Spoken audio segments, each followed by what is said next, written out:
like, don't nobody care about you, nobody believe. This was the only man that I had ever thought truly loved me. When I was 8, I used to think she was demonized. She would get so mad she'd hit you. Those type of things should not happen. People should not do it. My naivete and my ignorance and trusting in this man's words, even though I have a restraining order, we got married.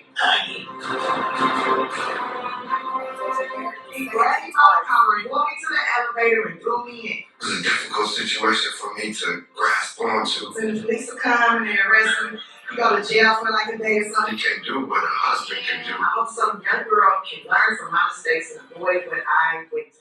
Tiffany is known for her hilarious comedy, but when she shared a story about her ex-husband, there was nothing funny about it. All I wanted to do was hang out with all the comedians, and that was making my ex-husband so mad. He snatched me by my neck and slammed me into the wall. I filed for divorce, but I don't know what was wrong with me because I still wanted my husband back. Even though I have a restraining order, I think we can work through this. She was desperate to feel some kind of love. We got married again. I didn't know any other way to be loved. Maybe this was the only man that I had ever thought truly loved me.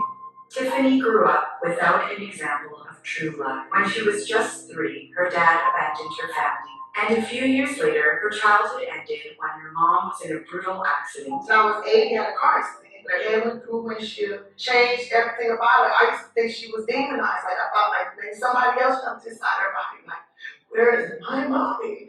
Like she's gone. She would get so mad she'd hit you. I can take a punch, man. You can't never knock me out. Her mother was diagnosed with schizophrenia and was taken to a hospital, leaving Tiffany in foster care. Just moved from there to here. A lot of times I feel like it's just a paycheck to a family, like not really a person. And when she was 13 years old, she was abused by a man she trusted. My naivete wanted to believe that people really care about you. They make you feel like don't nobody care about you when you tell nobody believe.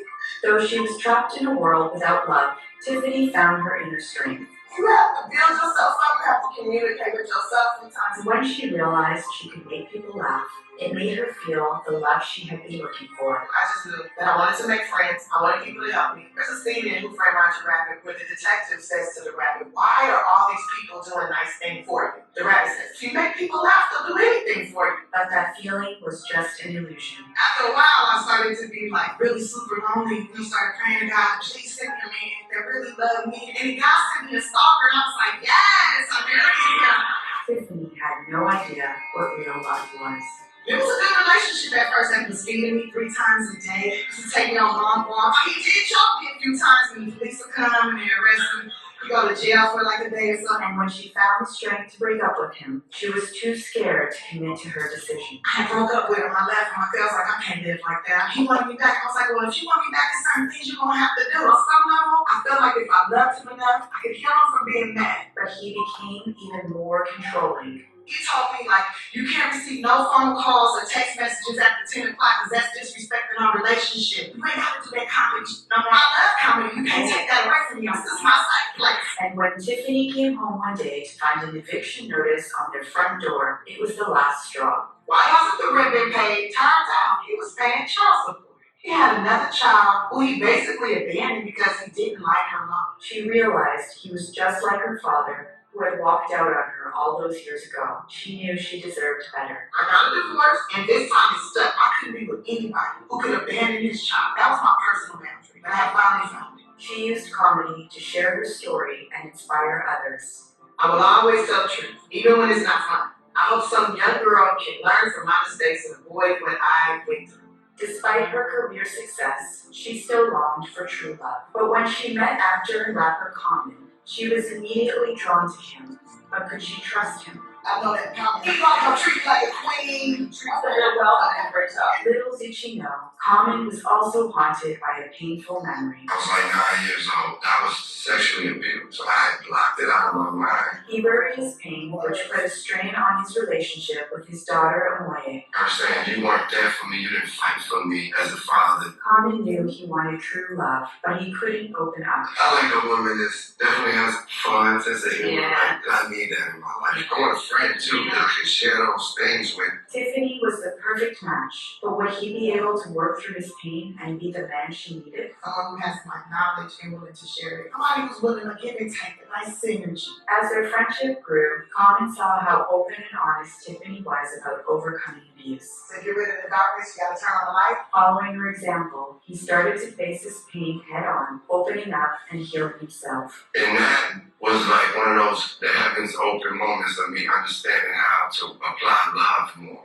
I gotta get this off me so I could be better for myself. For Amoye, I said, look, you're right, I didn't fight. And I'm a caring individual, but I had to get past just like providing and protecting because love is an action word. Seeing Common's growth, Tiffany decided to take a risk on love again. I went on a virtual date with Common, and it was super fun. And he sent me flowers. It was romantic. He sent me fun. It was. But what happened? Did they stay together? They're actually dating right now. Nice. Let me give some statistics here from national statistics. We know that this is a serious, not a joke. It's a serious topic. Looking at the statistics from national statistics, it says on an average, nearly 20 people per minute are physically abused by an intimate partner in the United States. During 1 year, this equates to more than 10 million men and women in abusive relationships and being abused. And we're here today to talk about, all three of us are survivors. We all have survived domestic violent relationships. Myself, 3. I've been in 3 domestic violent relationships. And my testimony is that God delivered me. God delivered me, and that's why, just like Tiffany Haddish said, we have to use these opportunities to bring awareness, and I know that what I went through, I survived because of the grace of God.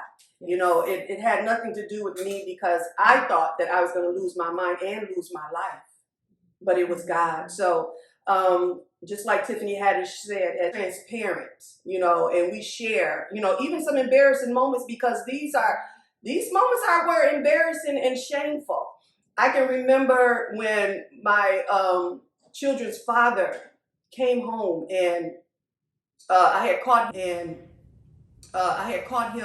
in a relationship, project that on me like I did something wrong, okay? But this was the first time I felt physical abuse. I've been in verbal abusive relationships, but when you're in these relationships, they escalate. And so maybe they'll start off with a verbal, cussing you out or whatever. Then it's a push. Then it's, control, manipulation. I mean, it's wide range. But the first time I felt that abuse, I went through so many different emotions. And I just couldn't believe it, because he punched me in my eye, and I still have, and they leave scars. I still have the scar right here. My eye droops. You can see it, can't you? On this eye, this one is up, and this one right here droops. And this is something I look at, and I see this, and it's a reminder. Yes, it's a reminder that, I was in an abusive relationship, but I see this scar, but emotionally, I'm healed, and I'm healed because of the grace of God.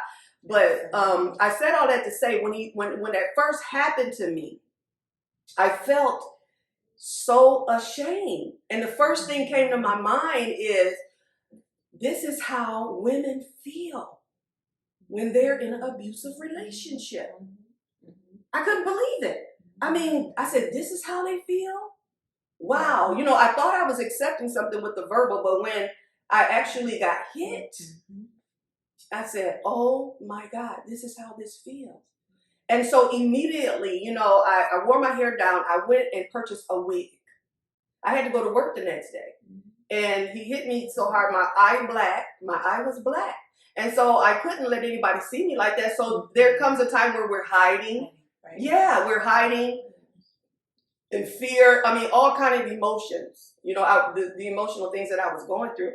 But I went and purchased a wig, and I got a wig with a swoop that went over my eye, so nobody could see. So nobody could see. Now, was he still in the house? Yes, he was still in the house, because at that point I was ready for him to leave out, because that's what happened. We were on the verge of breaking up, and that's when it escalated to that punch. And also I caught him, like I said, and so I wanted him to leave, and in my heart I'm saying, Lord, you gotta help me. Another time, he broke in, and I had my other children were out of town, and my son at the time was laying in the bed asleep, and I was on the phone. This is when he actually left out the house after that situation, and so he came in, he broke in through the screen door. And when he broke in, I was, like I said, laying in the bed, my son right there, I was on the phone. So what he did, he took out every phone jack in the house. Every phone jack in the house. Now, I'm a fighter. I will fight back, right? But at this time, the Lord said, do not hit him back. Do not hit him back. And I obeyed God. And then, you know, like I said, so when he came in the room, I'm on the phone. He said, who was you talking to? I said, my friend, right? But he snatched me out of the bed.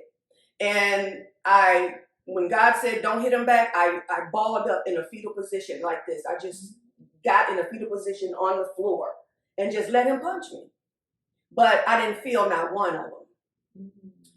The punches, I mean, it was like baby taps, like somebody was doing me like this, and he was punching me hard as he could. But you know, when God said no, God was covering me at that time. And so he saw that I wasn't fighting back, and then he stopped. So I ran out of the room.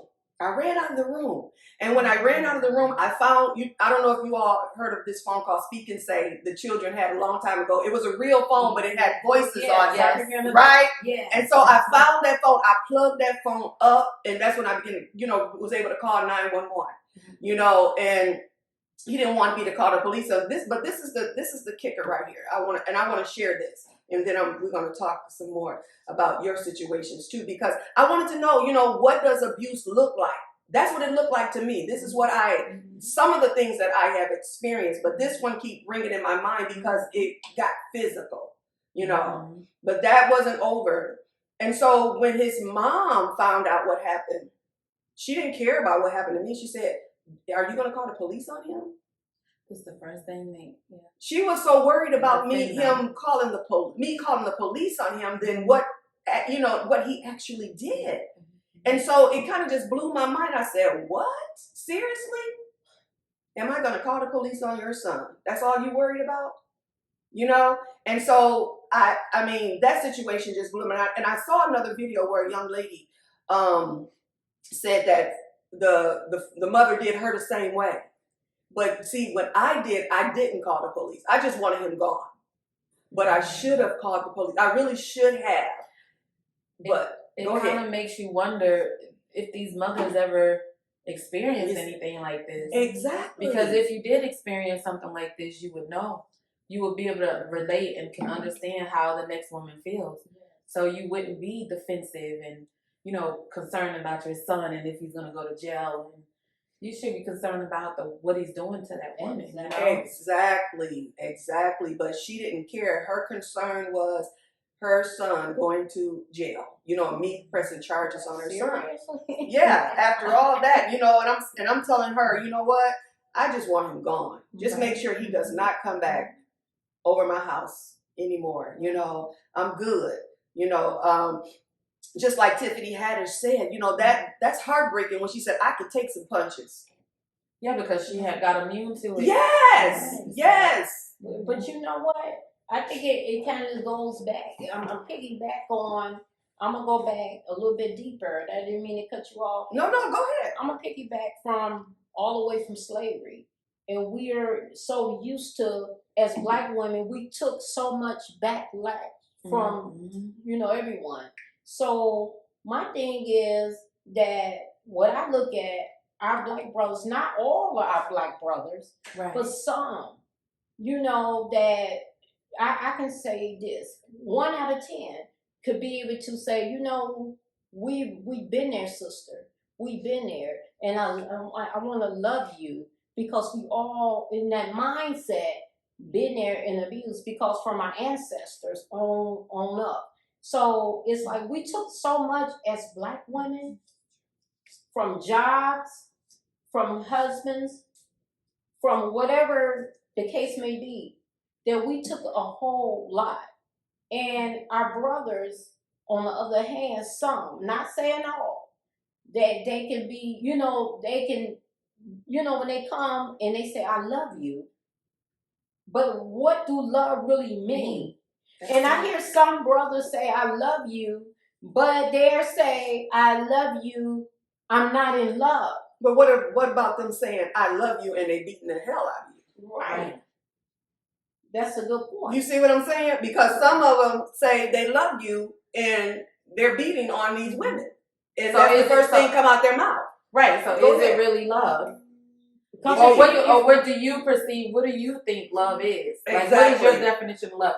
Did you see this kind of stuff coming up and you heard maybe your dad or your stepdad or whatever tell your mom you love her, but yet he was being abusive, and now you think, okay, this is love, this is the way it's supposed to be? Mm-hmm. Like, some of this stuff I think is things that they saw when they were coming up. Some of it, mm-hmm. but not all of it. Mm-hmm. Some of it is things that they just, in my opinion, choosing to do. You choosing to be aggressive. You choosing, maybe you got self-esteem issues. So you feel like, okay, I feel some kind of way about me. So because I feel some kind of way about me, I'm going to control her. That's going to make me feel exactly like the man. That's going to make me feel superior, mm-hmm. Mm-hmm. And it starts off, most of the time, it starts off verbal. It's not even physical, It starts off verbal, emotional, mental, and then they control you, they're manipulating you, and then eventually they become physical. But I don't think people, when they say love, what's the definition of love? For men and also women. What's the definition of love? Sometimes we say love. What about when you're raised in a household with no father, but the mother is also not giving you love? That's what her testimony basically was when her mother got in a car accident, and she began to punch her, show her abusive behavior, So you're right. You're right. There's so many, it's so broad. I mean, there's so many facets to abuse. That's why we wanted to talk about it today. And this is Domestic Violence Awareness Month. Yes, so I want to ask you the question, starting off with you. Introduce yourself too, first of all. Hello, everybody. My name is Sathya. I am the CEO and founder of Scars of Survival Incorporated and Scars of Survival magazine, and I overcame a 9-year domestic violence relationship. And what does that relationship look like? Oh my! It started when I was about maybe 16. Mm-hmm. He was incarcerated. I met him through his cousin, which at the time was my best friend. Mm-hmm. He was 28 years old. Mm-hmm. And my dad, for whatever reason, was not there. Daddy had moved on and started another family. I don't know the details about, why he wasn't there, but he wasn't. So this guy I kind of looked at him more like a father figure. So he came home. I found out that he was on drugs prior to him going to prison. Mm-hmm. And I experienced a little bit of the abuse then. But I was so young, I really felt like he really had my best interest and that he loved me. He was there. I mean, he did things that I thought a father was supposed to do, Mm-hmm. So he eventually went back to prison. And ended the relationship. I ended up moving to North Carolina from New York. And waited a couple of years. I kept in contact with his mom. Mm-hmm. And I called her one day and she said, oh, he's been trying to get in touch with me, blah, blah, blah. So I ended up speaking with him. To make a long story short, I let him back in my life. And this was in 2002. Mm-hmm. So he ended up coming to North Carolina. Everything seemed to be okay at first.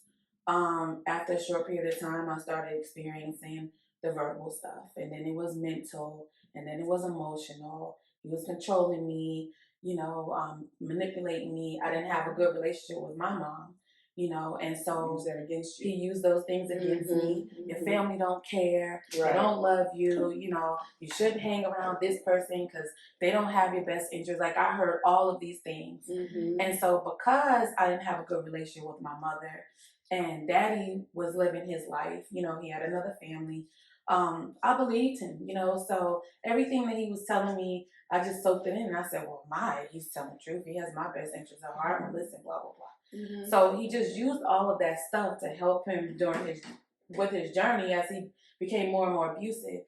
And so I got pregnant with my youngest son. He was abusive through the pregnancy. I had my son, and that's when the physical started. And I knew his story. His story, he was actually abused when he was younger. He was in foster care. They put him in foster care with a guy that was gay, and he watched his mother being abused and all of that stuff. So he's seen all of this. Never got counseling. It was just in and out of prison, And so the abuse it was horrifying. At one time, I thought I was going to lose my life. I mean, the man was strangling me, and I couldn't even, it was so much that I couldn't even get it out to scream help or anything. And I know it was nobody but God that removed his hands off my neck, because when I say I was going, and I couldn't even, as I was trying to get the words out to scream help, it wouldn't come out. And it's like my life was going away. I know it was nobody but God. But even then, I said, this is it. And I would always say, I'm done, I'm tired, I'm finished. But I always drew back, because he would always say, I'm sorry, I did it because drugs, I did it because you didn't do something that I wanted you to do. It was always a reason why he did it. He never accepted his faults. And then he would say, I'm going to change, I'm going to fix it, I'm going to do. And so for a couple of weeks, it would be okay. And then it would start up again. So every time he would tell me that, I used to think, maybe he's telling the truth. Maybe this is the last time. I always thought that, but it never changed. It just kept going and going and going, the same thing. And what did it for me was, it was one night I went to check on my kids. And I just happened to look, and they had knives under their pillow. I said, what are you guys doing with knives under your pillow? Mom, we're tired. We're going to do something to him. And at that moment, it hit me, and I said, I can't. This is the decisions I made, and it's going to wind up affecting my children more so than what it already did. Because my kids went through stuff too. Yes. And so that was the breaking point for me. And I had a friend at the time who eventually became my husband, and that's another, we could talk about that. That's why I tell people, don't jump into a relationship. Rebound relationships. Don't do it. I'm telling you, don't give yourself time. Yes. But I thank God for him, because he came at a time that, I needed him. Had he not been there to help me and my kids get into a place, I don't know if I would even be here today. He was on the phone one night, he heard it, he said, if you don't call the cops, I am. That is unacceptable. We ended up leaving. I never looked back. But I was still dealing with all of the healing, and I became toxic. I was the one now, and he was a good man. I was a military wife, I didn't have to became work a victimizer. That's what happens. I was accusing. No, and I'm just. And this is why I'm saying. Don't. I like it. I literally got into a relationship. Literally, I didn't even give myself not even a month. I jumped from here to here. Okay, now I'm trying to accept the love, receive the love this man has given me. Trying to love him, but at the same time trying to heal from a toxic relationship that I was in for 9 years. So I became toxic. I was always accusing him, you're cheating. I felt some kind of way about me. It was a mess. When I say it was toxic, oh my gosh, was I toxic. And I said, okay, he stuck around he left us in the Motel 6. It was 1 week shy of our 5th year anniversary. But it was a combination of, my issues and then his issues. So it wasn't all, me. But I say all that to say, we have to make sure that when we're in these situations and we get out, we got to give ourselves that time to heal. Exactly. Because if you do not give yourself that right time to heal, you're going to become toxic and you're going to end up hurting somebody else. You're going to end up hurting your children, because that's what it ended up for me. You know, didn't come out in time, and it's going to affect your children. Yeah. You know, and like you said, majority of the time that we accept abuse, some people, is because that's what they saw, because that's what I saw. And what I saw is my mother being abused by my father. And so people don't understand that when you do, there's a seed that's planted. Yes. Come on. That seed is planted in you. Even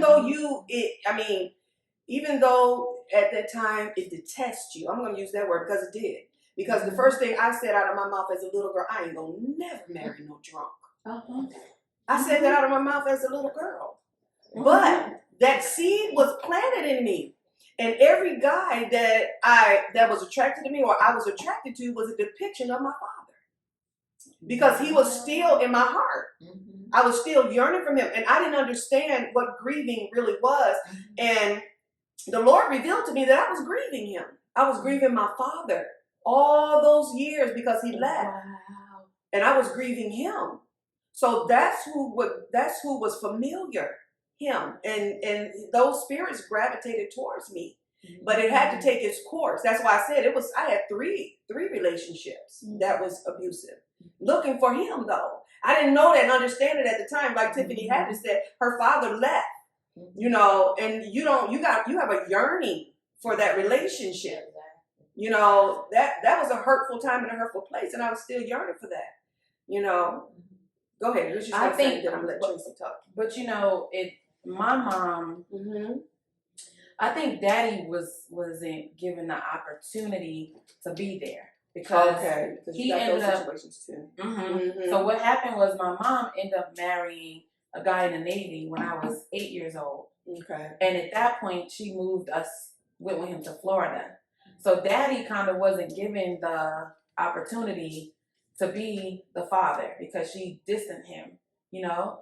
So when my mother married that man, he was an alcoholic and he was abusive.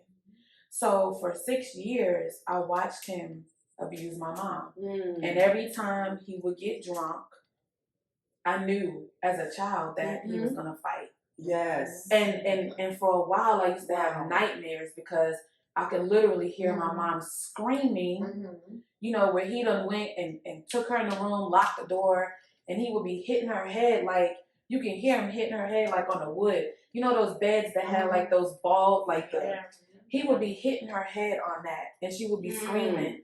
And so for a while, I used to have nightmares. As I got older, now I have my own kids, you know, and I would literally dream about this man doing this to my mom. Wow. And so these are the things that I witnessed coming up. It wasn't even my dad. It was the stepdad that was abusive.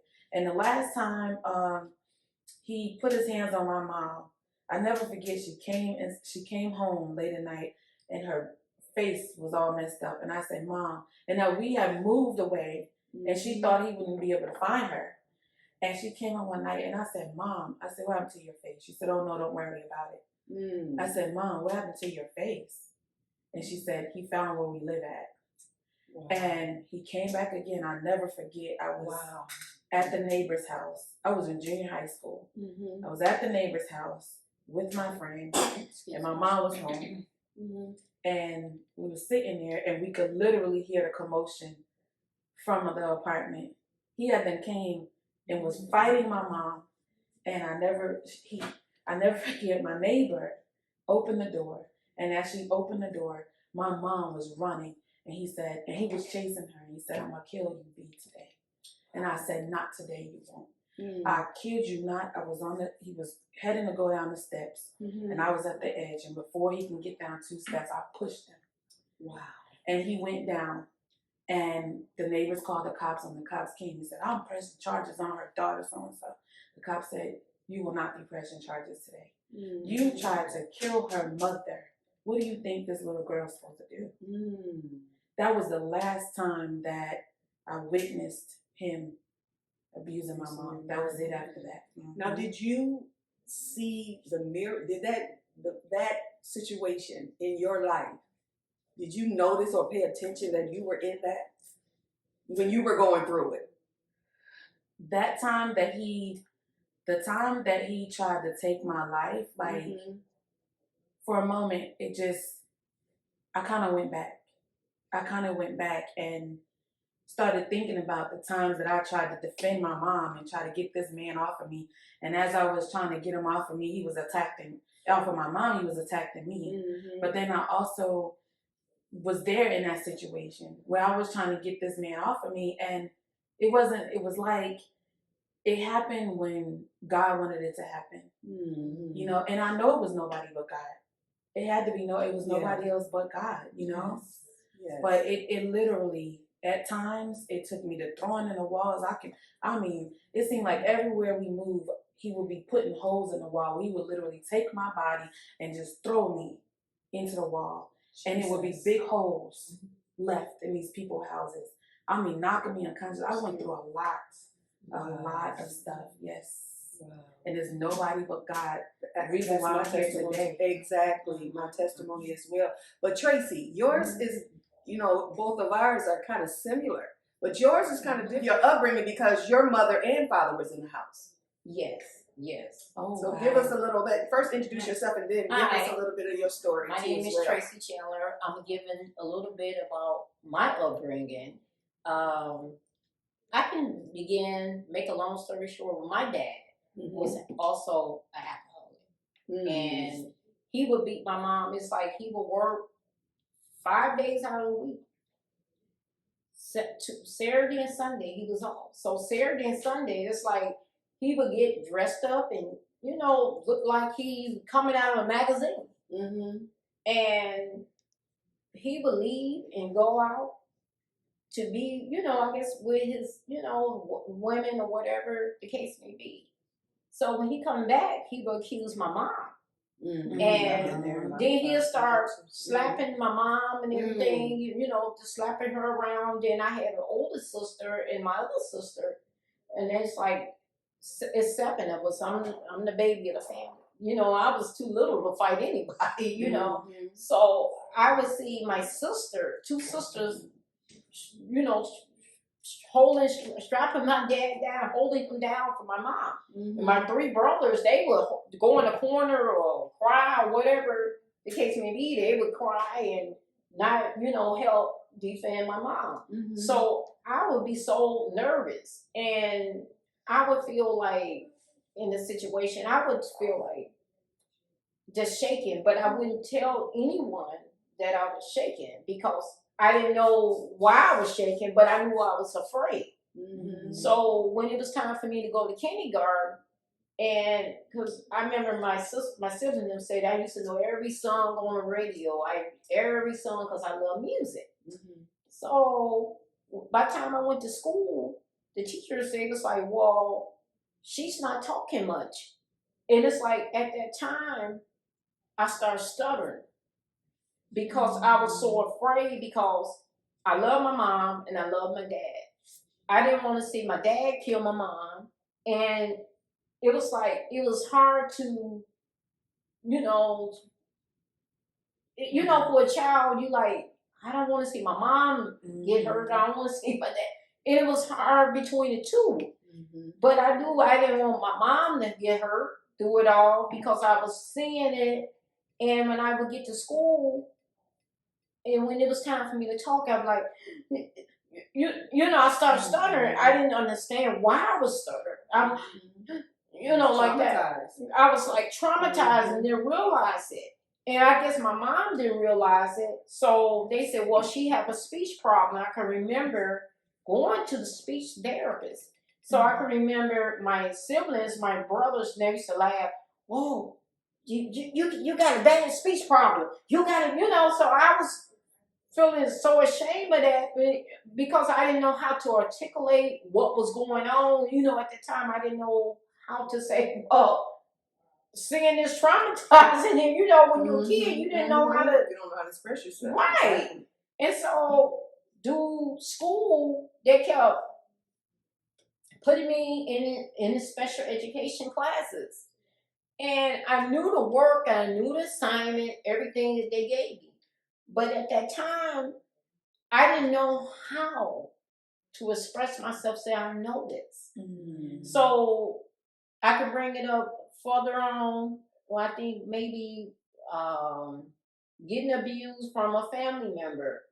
And that scared the heck out of me because I'm like, I wasn't supposed to tell what happened because they said if I tell that we would both get in trouble. So I'm feeling like if I tell that I'm going to get a beating like I saw my mother getting beat the crap out of her with my dad. So I was like, I didn't know how to handle that situation. So then it carried on a little bit to right before my dad passed away, because my dad passed away when I was 11. He was 43. He had a stroke and a heart attack. So by then, I still didn't know how to express myself. So then my mother was the type of woman, beautiful spirit. She never was the same after my dad passed, but her way was, when we was talking about love, it's material things. She always bought me material things. And I got everything I wanted as a child, but I just wanted the freaking love. I just wanted love. Mm-hmm. So then she took me through counseling. She did do that. Mm-hmm. And after I went through counseling, I couldn't really express what I was feeling because I didn't know what I was really feeling. Mm-hmm. I didn't know, back in those days, you couldn't tell a whole lot. You couldn't even talk. You couldn't talk. And I'm still traumatized because I'm still having this speech problem. Yes. And it was all bubbled up inside of me. Mm-hmm. So once that was all inside of me, so then my mother was like, well, we don't need counseling no more, So by that time, I'm looking for older men, looking for, like Trish was saying, I'm looking for my father. Mm-hmm. So I started growing up so fast. That's, looking at older men that, so by the time I was, 15, I met my children's dad. I was walking home from school one day with his sister. So when we was walking home, he was like maybe 21, 22. And once he started telling me, oh, you look good in them leg warmers, I felt good, because some attention.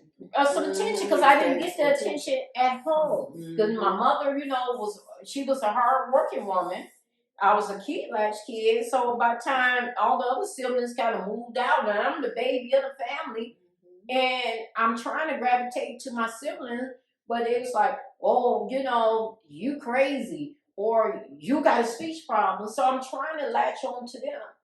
But then they kept rejecting me.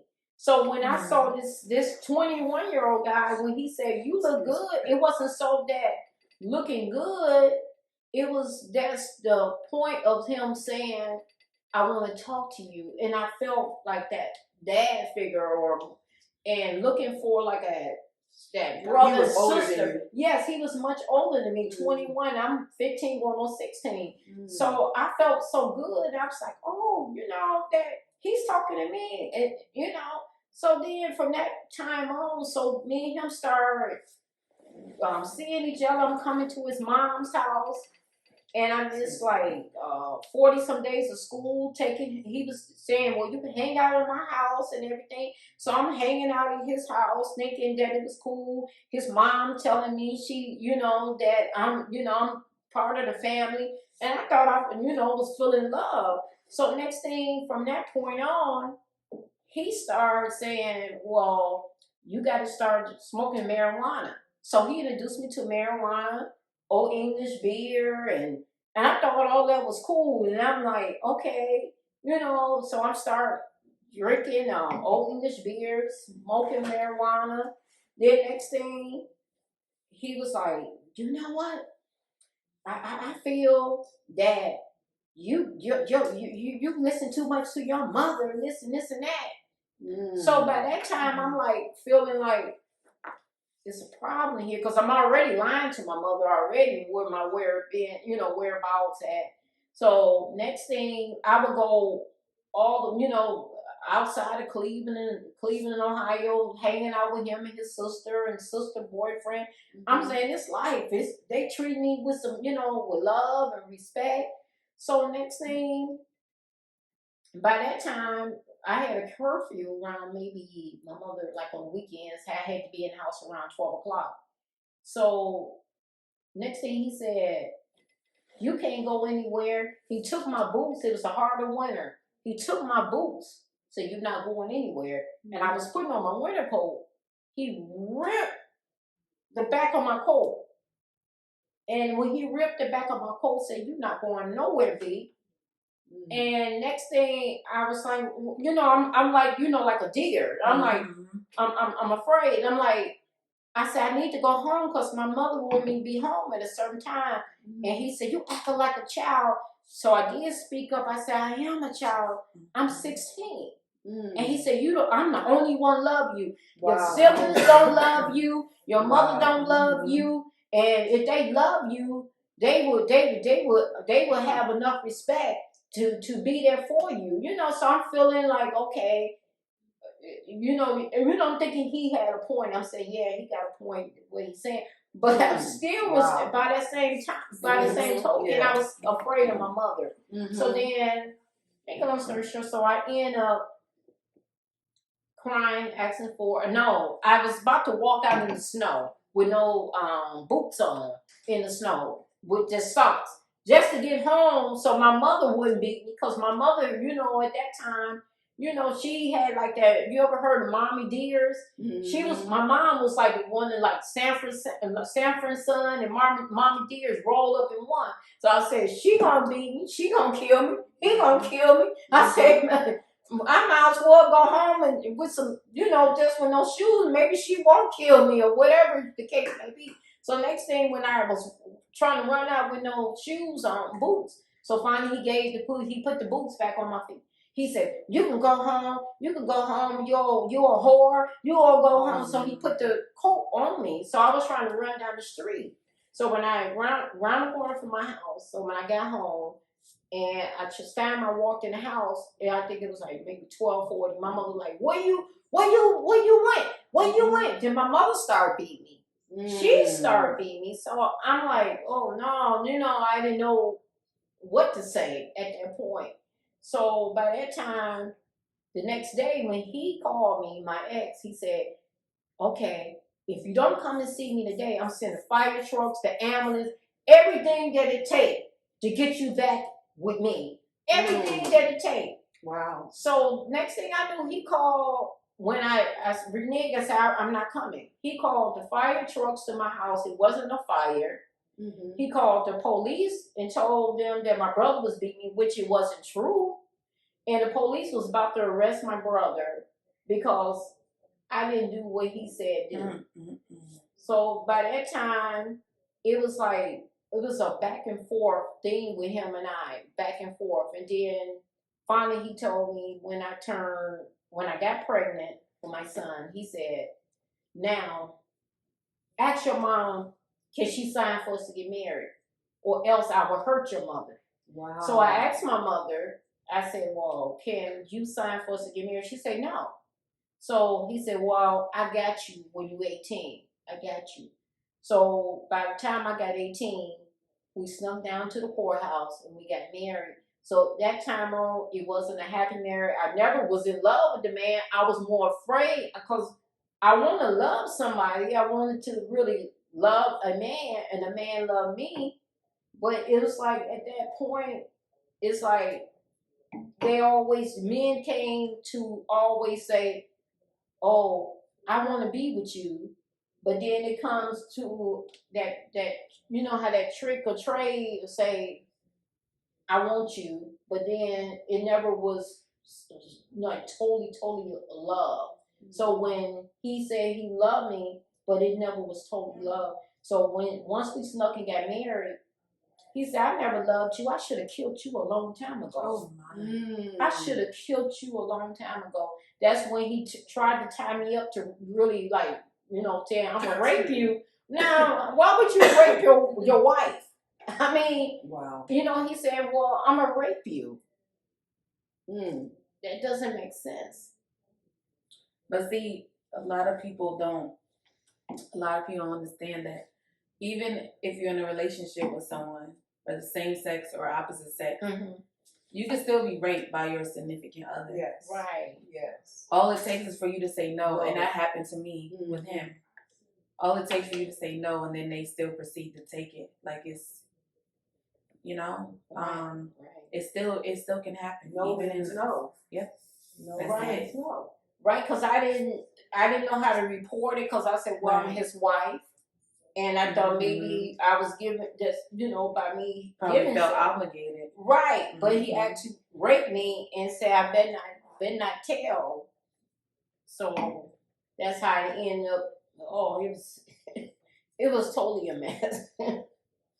Totally. Now, how long did you stay married to him? Actually, for 2.5 years. Okay.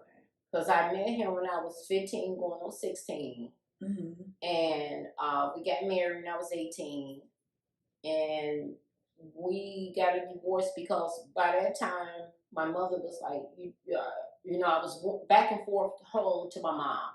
So she was like, it's time to get a divorce because I didn't want to put my mom too much in it, but she was in it, because it's like when I went back home, he called the fire trucks or whatever he wanted to do and said if I didn't do what he told me to do, he was going to kill my mother. And I didn't want no one to kill my mother, so I was like back and forth with him because he was like, well, I know where your mother worked at. I know her license plate and everything. Wow. So I felt obligated to go back because I didn't want my mother to get hurt. So he put fear in you. Yes, he did. He controlled you. Yes. But that wasn't your only relationship, right? So you've been married how many times? Twice. You've been married twice. Let's look at this video real Sure. quick and then we'll get back to the conversation. I wanted to show that a lot of women are coming forward, and this is Tracie P.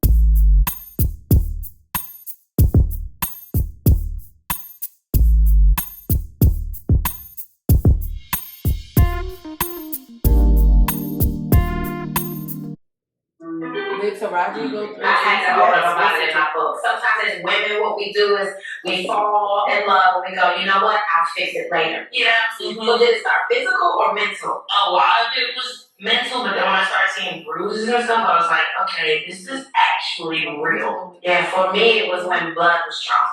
Really, yeah, because it was started with the bruises and, grabbing and things like that. And then once the fist came, once the whole hand came and the fist, and I'm just missing a piece of my lip to this day. Oh my God. That's when I knew I had to go. Wow. Because I grew up around it, and at the time I had my son, and I was like, I don't want my son around. You know what I mean? I had to open up about it in my book. Sometimes Wow. That is so deep. Yes. Because Yes. they leave scars. Yes. Mentally, And that's they leave scars. Because I remember my ex, when he hit me and it chipped my tooth. It was like, damn, like part of my teeth still chipped to this day.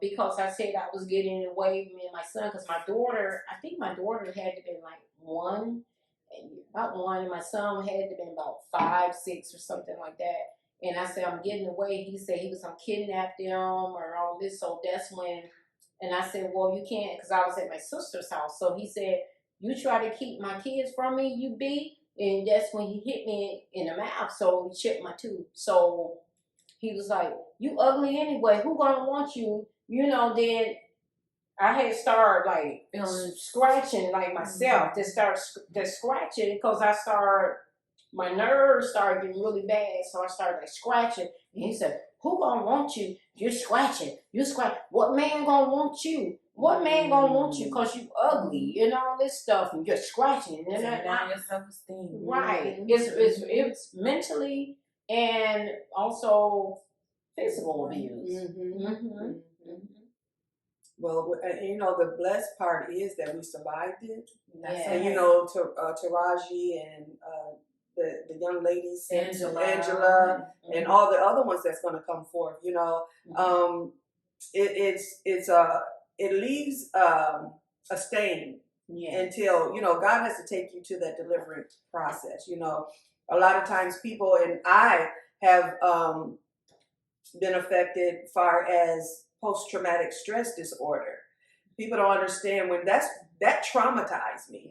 You know what I'm saying? And now I have different triggers, things that trigger me, because that, you know, even seeing another woman, and you can identify with them when they don't even have to open their mouth. You can look at them and you can say, wow, she's in an abusive relationship. She's going through something. Exactly. It gives you discernment for other women, and you can actually see that. You know, and I'm like, wow. And that is a trigger for me to see, you know, women or even men in an abusive relationship, you know, being abused.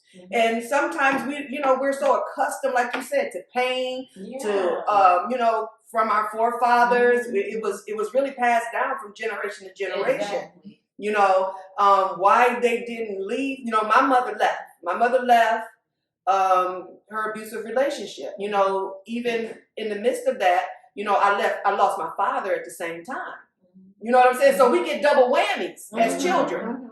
Okay, but she did the best thing that she could have ever did for her own self in her life. You know what I'm saying? Because if she had stayed, and everything I can remember about my father was violent. I don't remember any good times. All I can remember is everything bad he's done.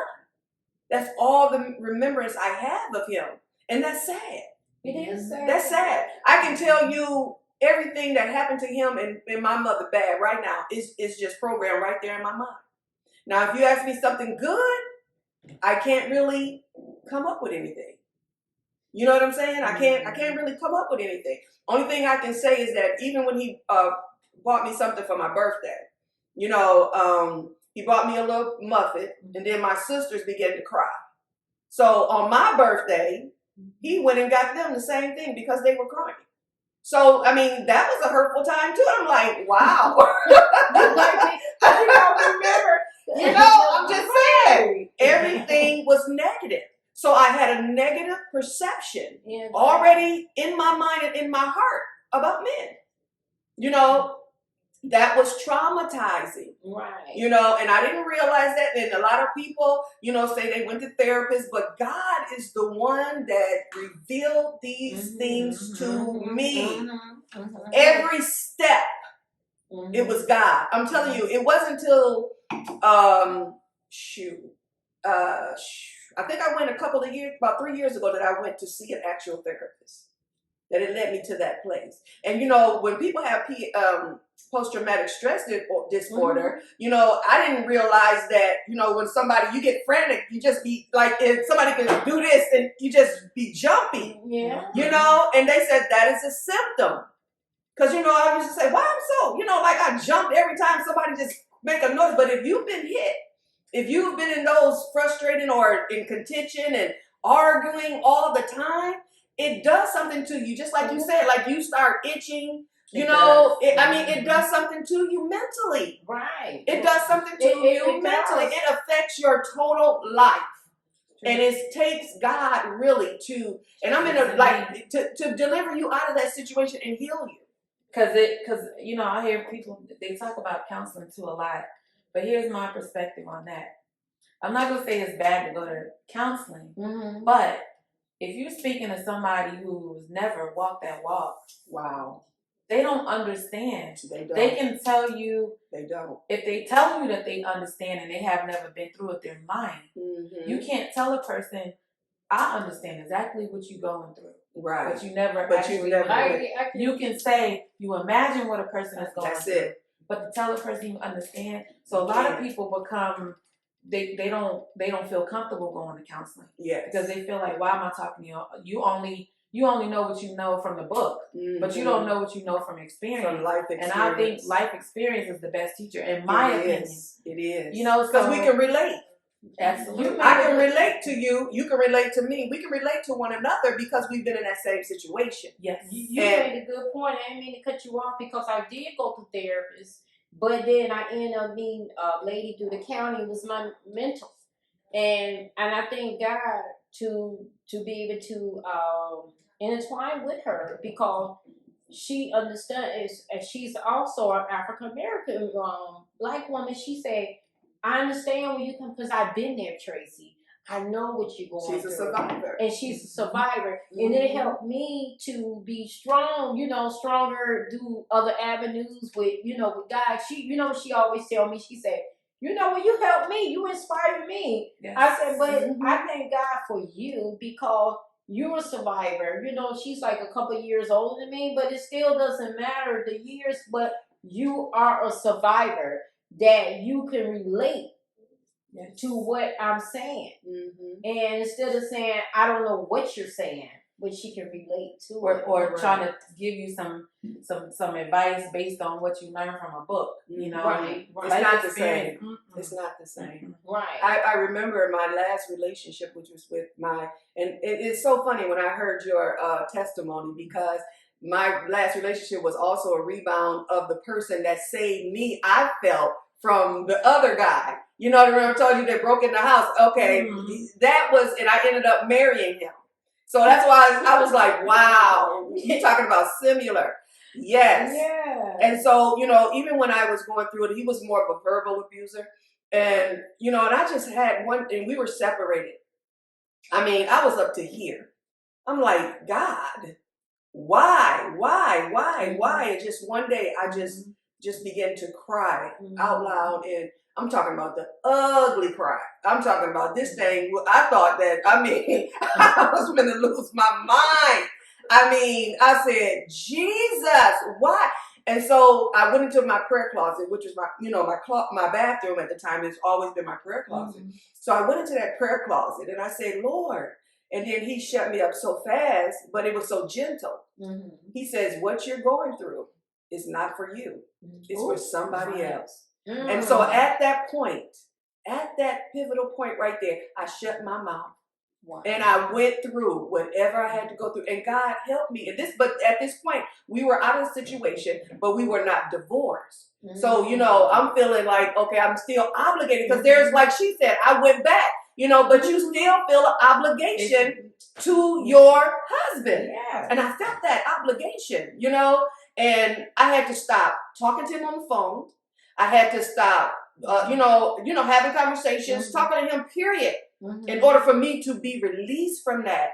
You can't have no sex with him. You got to let him go. Exactly. You know what I'm saying? Yeah. Completely let them go. And this is how you are delivered from that situation. You got to shut all lines of communication down. Right. But I felt so obligated, and I have that in my book too. The book that I've written, I have some of these testimonies in that book, How to Manage $1 Million Man, Ruth Experience.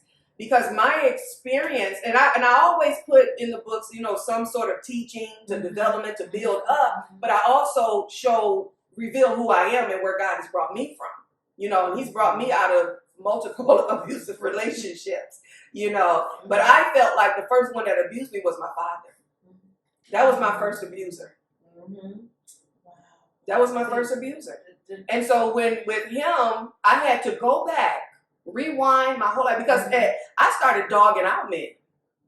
I had love hate. Yes, I started dogging them out. I didn't care. I tell you, I started dogging him out. I said, let me stop. Yeah. I seen every man the same, and I said, exactly.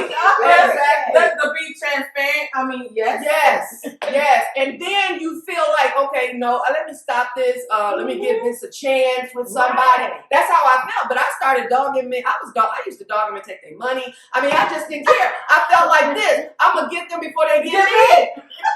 See, and they didn't even know if I was a male or a female, because I didn't have sex with them. I would just take their money, make them take me out to eat, make them take me to the movies. Right? And listen, my friend and I, we went bowling with these two guys, and we made them take us out. We went bowling. They spent all their money, and when it was over, they took us to get something to eat. We said we got to go to the bathroom.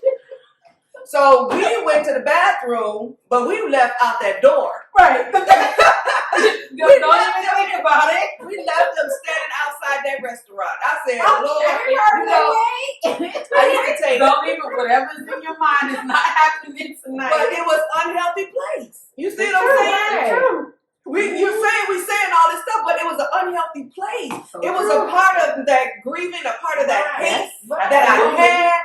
for my father, the abandonment, that he abandoned me, all those things, I was playing out throughout my life. I identified my total life as this hurt little girl. And my father left. That was my identity. Until God had to show me who I really was. Yes. What he showed me is that your biological father was supposed to lead you to your Father in heaven. That was his job.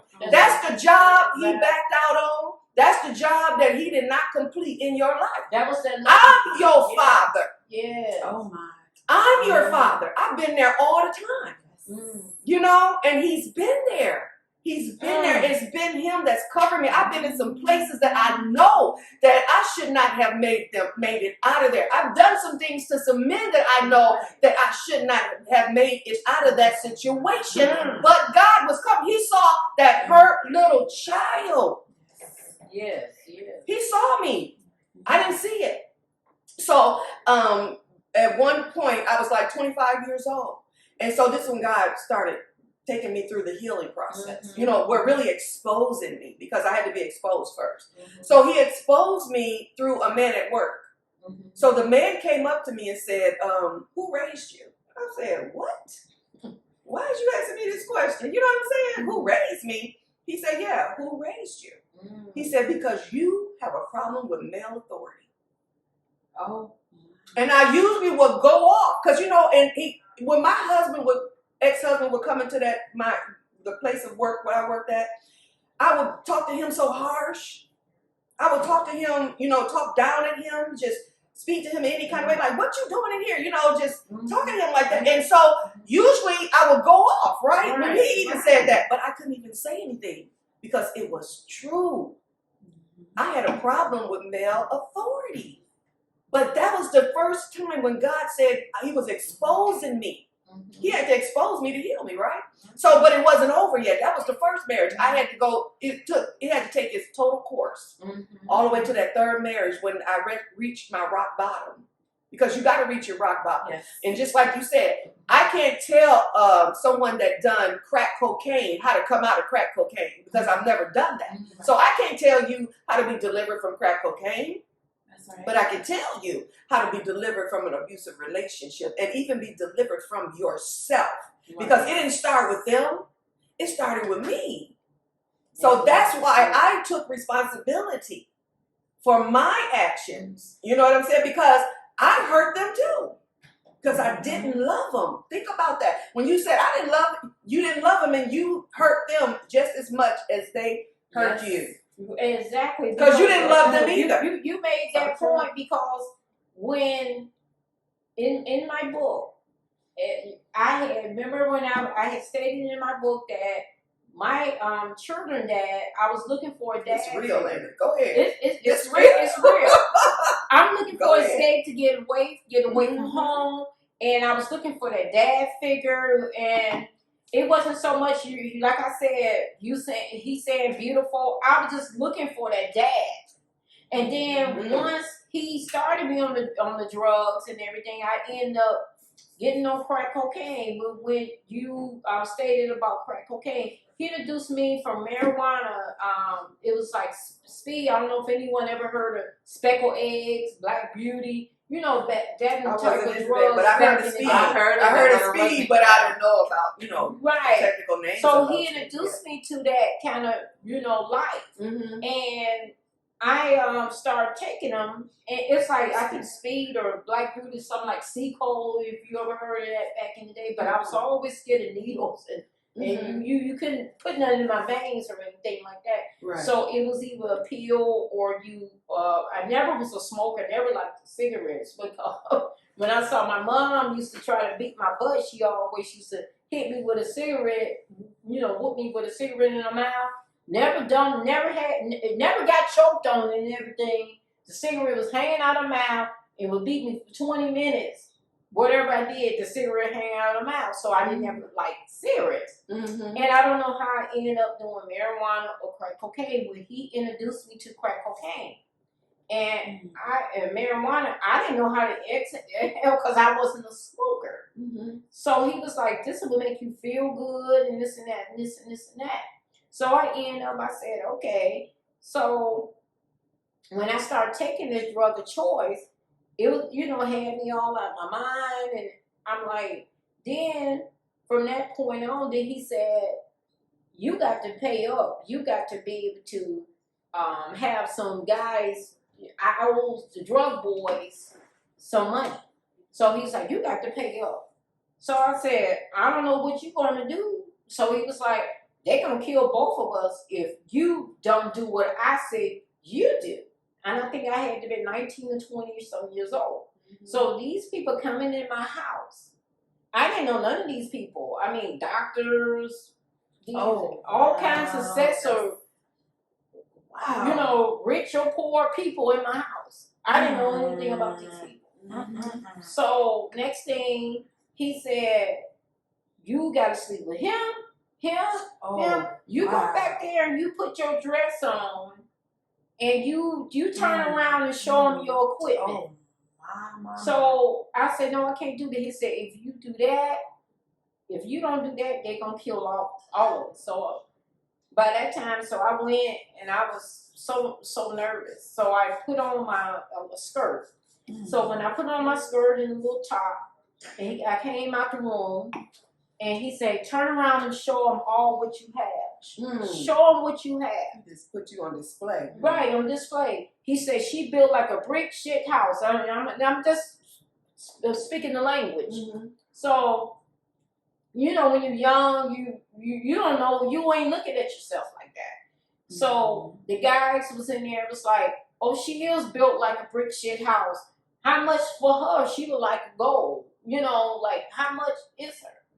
So then he was like, well, just give me a pound of that and don't kill us. Just give me a pound of that. So take her in the room. So then they took me in the room. The next thing, and I say, when I go in the room, I say, I can't do it. I can't do it. I can't do it. He said, and then they was like, your man paid. You gotta pay, or we're gonna kill you like that. So then afterward, and I was like, okay. So afterward, this other guy came in. Then he said, your dude said, you got to be able to give us. You got to give me some. You know what? I know it's a family show. So I said, no, I can't do that. He said, well, if you can't do it, he stuck a 38 gun on my head. I said, you know what, mister? I'm tired of this life. I said, if you want to kill me, kill me. I said, because I'm tired. Wow. And that's exactly what I said. And I said, if you won't kill me, you do. So he put the 38 back in his pants pocket. He said, this is personal. Because my ex had left out the apartment at the time. He said, this is personal. I'm going to get his ass. Because you ain't going to give what he said. And I said, no, I can't. I said, I don't know you like that, because at that time I got a 38 down. And at that time I wasn't afraid. I'm like, if you're going to kill me. Like that. So he left. And then next day, my ex-husband, like maybe 20 minutes later, my children's dad came back. He said, did you do it? I said, no, I didn't do it. I said, because he asking for me to go down, and I'm like, no. I said, I know this man, and he was like, you don't get us all killed, and you don't get off. And then that's when he slapped me. Said, you go in there and take a bath, you filthy bee. And he slapped me and said, go in there and get in the tub. Go in there and get in the tub. So I went and got in the tub, and I'm crying and everything, and I'm crying and like, God, what to do, how to get out that life. The next day, this was the end, my end of it. When he came back with some more people in the house, and all these people back in my house again, I don't know nothing about these people. And next thing he said, you hit it. You hit this pipe. You the queen of the house. You the housewife. You the queen. So next thing, that's when my chest started hurting. And it was an older gentleman next to me. And I said, man, my chest is hurting. I said, I feel like I'm dying. So next thing, the older gentleman said to my ex-husband, he said, your woman says she feel like she's about to die. Just give her another hit, man. She's fine. Next thing I walked away, I was like delusional. You know, like I felt like I just, you know, wanted to jump out. I was living on the 3rd floor. So I felt like I wanted to jump out the window to escape or hide in the closet. But I kept hearing a voice, you know, that voice, the voice of the Holy Spirit saying, you need help. Get out, get out, get out. So by that time, I said, I don't know what to do. And I laid on the bed. Next thing, my body organ was doing everything I want to do. I mean, I had a bowel movement, urine, and vomit all at the same time. I knew I was dying. I said, I'm dying. And everything, I was hanging over like that. So my ex-husband came and I said, please call the ambulance. I said, I'm dying. So he said, if I call the ambulance, we all gonna go in prison because we've been in here, we've been doing drugs. I said, I don't care who go to prison. I'm dying. Like that. So by make a long story short, it's in my book. He called his sister. His sister lived maybe 10 to 15 minutes away. So she came, she took me to the hospital. So when I got to the hospital, only thing I remember standing up telling the reception my name. And next thing I knew, I was out. I was in intensive care. And only thing I can remember in intensive care that I was seeing like a light said, it's not your time. It's time to go back. That it's not your time. That to go back and tell I want you to be able to tell my people that I'm Christ, that I live to witness. Because I was like, because at first when I was there, it was dark. Mm-hmm. So when I seen that light said, come back, it's something I want you to do, talk to my people. So when I woke up and machines, intensive care, everything was all like everything, machines around me. I'm thinking maybe I was 20, maybe 24, 25 years old at the time. So next thing the doctor said, we lost you. We was about to tag your toe. Wow. We was about to tag your toe from there. So they were saying that, and I said, well, I said, can I get up? They say, no, you can't get up because you barely got a heart rate. That was my end to getting away from that man at that time. You know, that was too much. And then from Tell them about the book you wrote and where they can find it at. We're going to close this out because we've been on here for an hour and a half, but I want you all to share what advice would you give someone that's in a domestic violent relationship, and even someone that noticed someone else in a domestic violent relationship. You know, what advice would you give them? If you notice somebody in a domestic violence relationship, and I'm just saying in my sit, like what would I do? So if I'm in the midst and I see somebody, I'm gonna ask them if they're okay. Ask them if it's something they want to talk about, and then proceed to give them, the domestic violence hotline number or some type of resource that can help them, because they might not be in that state right then and there to be, to want to open up and speak. But they might be later on sitting down and it might come to them, you know what, let me call this number. So that's what I would do if I saw somebody. And if you are in a domestic violence situation, I personally want you to know that you're not, that they're not alone. There's always someone there that actually understands what you've been through, you know. So reach out to somebody that you know you can trust, that's gonna be a good listener, and that can truly understand, and let them know the situation so that they can help you. Good. Yes. What would be your advice? My advice is to be able to piggyback what you're saying, to be able to let them know that to reach out for help. But some women or men, they may not realize they're in a relationship. They think it's healthy. As women, we feel like, we gonna stay in a relationship with this guy no matter what, because there's no other man. Because I had lowered my standards, to feel like, okay, it's no other train coming. But it is another train is gonna come, or bus gonna come. So my prayer. Sometimes it doesn't, because a lot of them died in it. You know, Right. we have the testimony that we survived, but there's a lot of women and men that have died in this type of relationship. I lost So, all my friends. Yes, it is very serious. It's very serious. But what I found is a lot of times when you try to get them out, because of the manipulation and the control is so strong, you know, they have already manipulated them. So they're not hearing you. You know, they're not hearing you. And the best thing that you can do, because you can't force anybody out of that situation, Right. they have to make up their own mind. It has to be their choice. But I'm telling you what always works, prayer. And yes. Prayer Yes, always works. I've noticed that, you know, even when I saw people in abusive situations, you know, and didn't say anything, because I understand that now I'm going to be the enemy, because then we have to be mindful of that. Because once you identify with it, then they're going to, because they're programmed. So they're going to go back and tell them what you said. Right. Bottom line. Right. And a lot of times, seriously, they're going to go back and tell them what you said. Even if they feel a certain way, they're going to say you said it, because they don't want to say they said it. Okay? So now you become the enemy. You become, and then now he's saying, okay, I don't want you around her. Right. See what I'm saying? That prayer, like you just said, it does work. I didn't mean to cut you off, because right before the incident with my children's dad, right before I took sick, my mom said she was in the bathroom. She didn't know what was going on. She said she prayed.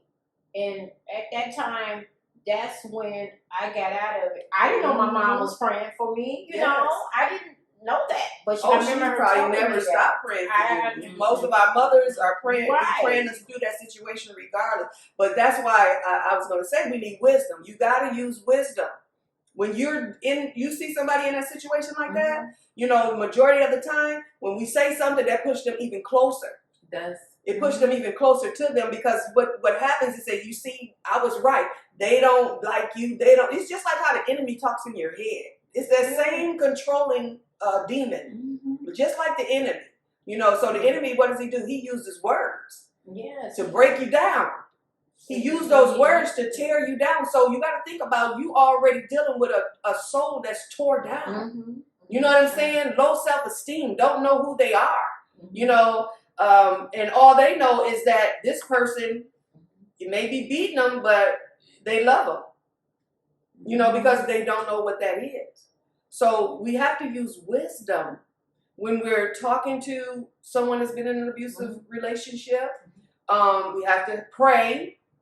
And also, I'm going to say, know what domestic violence is and the different types of domestic violence. Exactly. And the signs. Yes. That's important too. And that's what I wanted to bring out before we got off, because this is what you advocate for with your magazine. Okay, so can you tell them what's the signs? I know you have even on your page, the emotional signs of abuse. And do you know in some states that emotional abuse is not domestic violence? In some states, they don't recognize it as a domestic violence. But does that mean, even though it's not recognized, does it mean that it's still not? No, it's happening. Exactly. But in a court of law, you know what I'm saying? Right, exactly. You can't take them to court for that. You know what I'm saying? You couldn't call the police and say, oh, he's verbally abusing me. You know what I'm saying? We probably need to make some noise in those states. Yeah, because there's certain states, and I would admonish a lot of you to watch that movie Made. Made brings out a lot of different points, you know, about different states and different laws in different states about domestic violence. You know, and that's why a lot of women have died because they have called the police, and the police didn't come to their rescue. You know, and they've called and said, oh, you know, we can't do anything. He lives here. His clothes is here. So there's different things you have to really know about the law, too, in order to get out of that relationship. It's true, but with my girlfriend, she was married to, her husband was in the Army, and she was married to him for 13 years. And for 13 years, she went through abuse. And she used to always tell him, you know, to get counseling, and he never would. Well, somehow the military found out about it. They removed him from the house for 30 days, and they put him through counseling and sent him back home. But it didn't help. He still was the same. So she had gotten to the point where she was tired. And she told him And this is another thing. Do not tell. You don't want to tell your perpetrator that you're going to leave. Because that's just going to escalate the situation. Right. And in my girlfriend's case, it did. So she told him, I'm done, I'm tired, I'm leaving. I don't want the marriage anymore. He goes, oh, I'm going to go to counseling now. She said it's too late. I don't want the marriage anymore because I was telling you to go to counseling all this time, but you didn't want it. So the specific Friday, her sister said, you don't need to go to work. Come here. She said, no, God got me. I'm going to work. She went to work. He went up to her job and waited for her to get off work, followed her almost home, ran her off the side in a ditch. He got out the car and he shot my girlfriend 13 times. Jesus. Then he got in the car. He called the cops. He called his cousin and he said, I killed my wife and now I'm going to kill myself. And he shot himself one time and took his life too. And left behind 5 kids. Wow. You see? Yes. And the family felt like the military failed them because they knew that he had, he had PTSD and he had other issues, but they let him go back home. And she had a restraining order that she didn't even request. The cops had went there that December to the house and felt the need to give her an emergency restraining order. So whatever they saw in that house pushed them to give her one. Yeah. He violated that restraining order still. Now, I did a restraining order, and they told me I couldn't even put a restraining order on my husband because that's your husband. He can come to that house whenever he gets ready because it's both of you guys' house. You see what I'm saying? And it could have ended tragically, just like that. That's why, it's the grace of God. Young women, let me say this. Do not subject yourself to any type of abuse because you don't deserve that. You got to know who you are. You got to know your worth. That's right. And listen, you're not a punching bag. Yes. Come on. Verbal abuse is just as bad as physical abuse as well. You're not a bee. Okay? When they begin to call you out of your name, start identifying, noticing that. My one of them called his own mother a bee. So if he called his mama a bee, I was one. And I even said that to him. I said, you what? You called your mama a bee? I said, well, I already know I'm one in your eyes. You see what I'm saying? We have to pay attention to those little signs. He started arguing with me about where the French fries, somebody had made a mistake and put French fries in the cabinet instead of the freezer. So, and then yelling at my kids, who did it? Going crazy, right? And so we got in the car and I said, maybe you did it. He said, it felt like he said, pow! That word was so strong. And this was the first time he did it. And my mouth went wide open, but I felt like I was punched because that came from his core. I was like, man.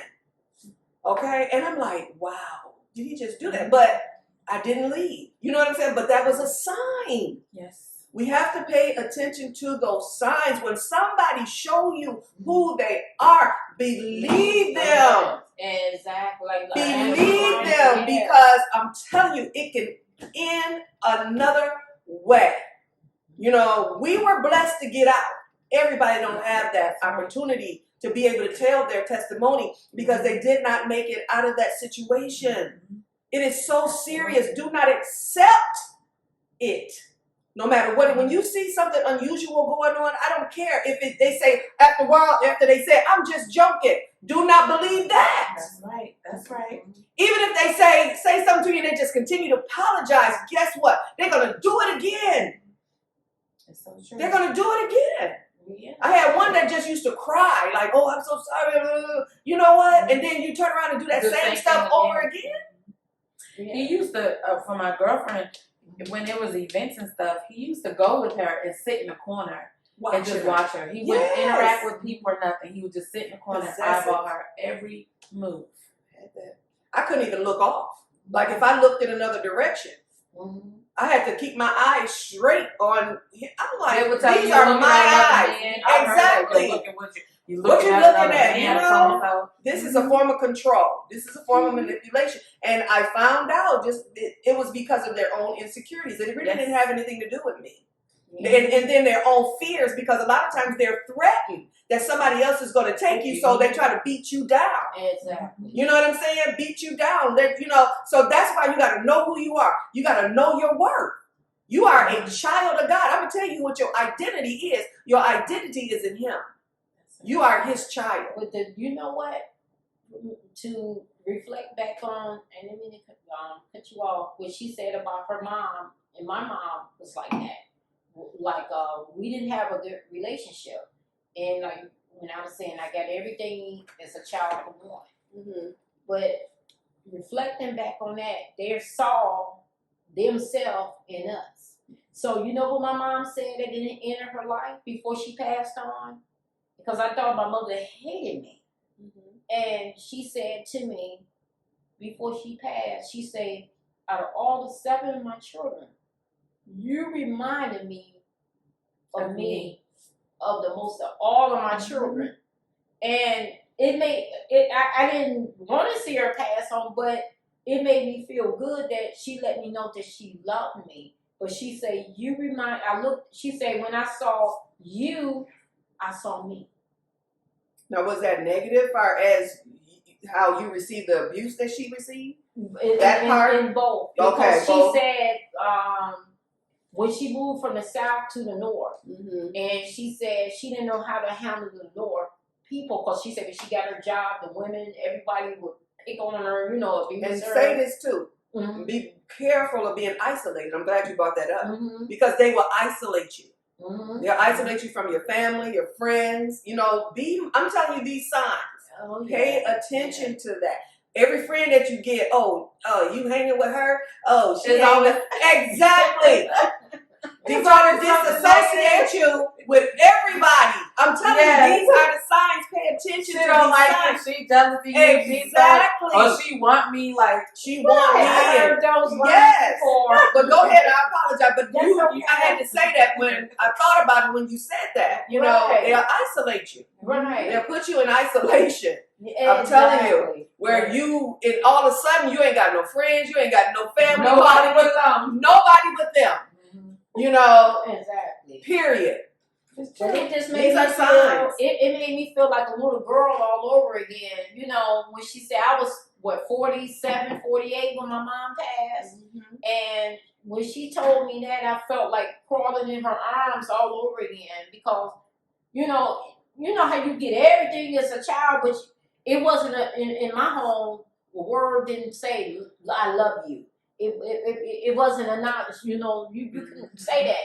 So when she told me I love you, she said, you remind me so much of me, and I picked on you the most because you remind me of me. You was so much of me. And then she gave me a little bit of history about herself growing up, and when she became an adult, she gave me a little bit of history. And it made me feel good. I hated certain things that she said, about her life, when she said that, I don't know, I didn't share with other siblings, but when she did, maybe she did tell her other siblings, I don't know, but it was me and her moment that I got a chance that moment with her. She said, I love you. And it was that moment of, like she said, you kind of like was not weak. I saw your strength, but she said sometimes people take your kindness for weakness, and she said that's how she was when she moved up from the south to the north, and so it made me feel good to hear those words, and and after that she passed on, and I think I needed to hear that before she passed on, because I was like, she did love me. But she didn't know how to show the love. I guess she thought in a material way. Yeah. That's how my mom was. Yeah, she used to pacify me with a lot of materialistic stuff. My mom was on drugs, and she, ran the streets and stuff. So she would buy a lot of materialistic stuff, and that was her way of showing love. But the emotional and mental and physical love and support that I needed, it wasn't there. Right. You know, so, but she used to tell me, and she still, up until today, like, you're the stronger one, you remind me of myself, you know, different things like that.